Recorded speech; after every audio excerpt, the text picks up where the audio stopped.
Assalamualaikum warahmatullahi wabarakatuh. Perkenalkan, nama saya Ari Krison dan teman saya bernama Randi Aryadira. Kami dari Prodi Akuntansi A dan di sini kami akan menjelaskan tentang membangun keluarga Islam. Langsung saja kita ke materinya. Materinya sebagai berikut. Kita masuk ke peta konsep. Yang pertama ada pendahuluan, dan pendahuluan terbagi satu yaitu latar belakang, dan yang kedua ada pembahasan. Pembahasan terbagi menjadi 5 bagian.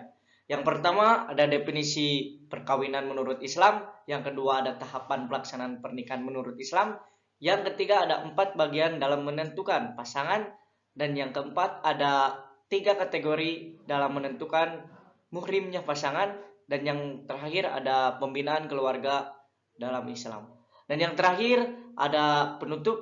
Penutup terbagi 2 yaitu kesimpulan dan link YouTube yang akan disampaikan nanti saat di akhir.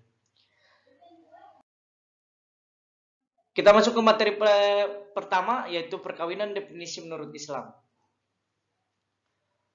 Nikah, kawin, menurut arti asli ialah hubungan seksual, tetapi menurut arti majazi atau arti hukum ialah akad perjanjian yang menjalankan halal hubungan seksual sebagai suami istri antara seorang pria dengan seorang wanita. Sedangkan dalam bahasa Indonesia sehari-hari disebut akad nikah. Nikah artinya perkawinan dan akad artinya perjanjian. Jadi akad nikah berarti perjanjian suci untuk mengikatkan diri dalam perkawinan antara seorang wanita dengan seorang pria, membentuk keluarga bahagia dan kekal abadi. Untuk materi yang kedua yaitu tahapan pelaksanaan menurut Islam. Tahapan pelaksanaan pernikahan menurut Islam. Dalam pandangan Islam, perkawinan itu bukanlah hanya bertujuan untuk memenuhi insting dan berbagai keinginan yang bersifat materi dan hawa nafsu saja. Tetapi lebih dari itu, yaitu di mana terhadap berbagai tugas dan tanggung jawab. Untuk yang selanjutnya yaitu materi ketiga. Materi ketiga yaitu ada 4 bagian dalam menentukan pasangan. Yang pertama, karena agamanya. Agama di sini bukanlah hanya sekedar pengakuan atau kepercayaan, melainkan ketataan seorang dalam melaksanakan ibadah kepada Allah Subhanahu wa taala. Yang kedua adalah karena hartanya.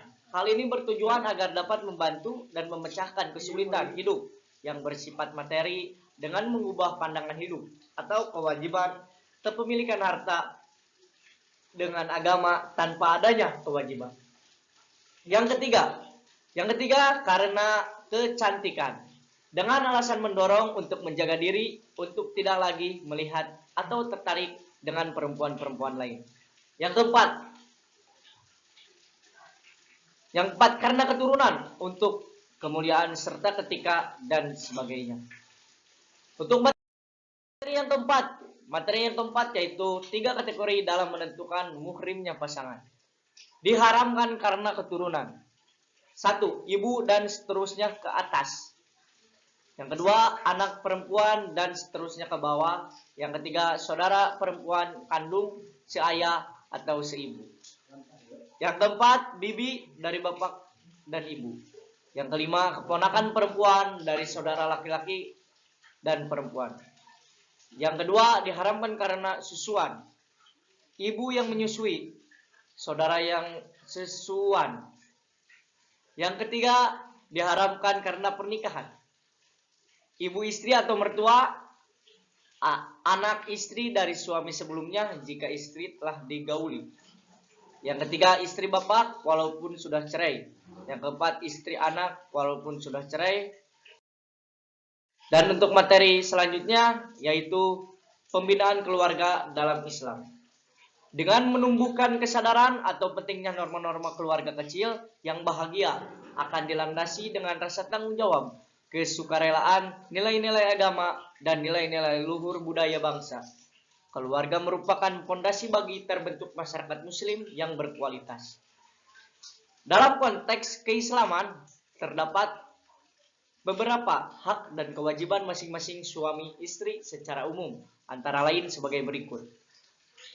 Yang pertama, suami istri memikul kewajiban yang luhur untuk menegakkan rumah tangga yang sakinah, mawadah, dan warahmah, yang menjadi sendi dasar dari susunan masyarakat. Yang kedua, ada suami istri wajib saling mencintai, saling menghormati, setia, dan membantu lahir batin yang satu kepada yang lain.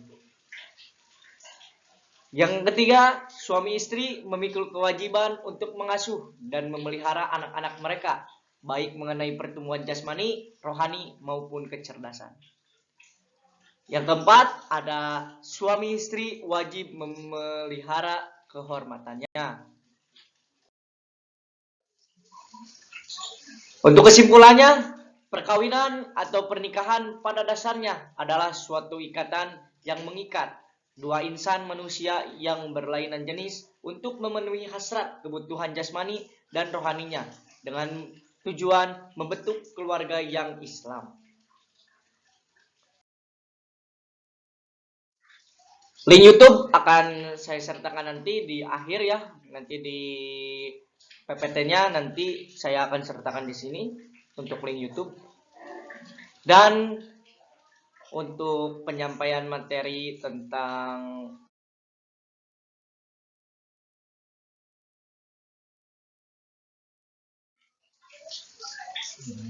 membangun keluarga Islam dicukupkan sekian. Mohon maaf bila ada salah kata ataupun salah kalimat.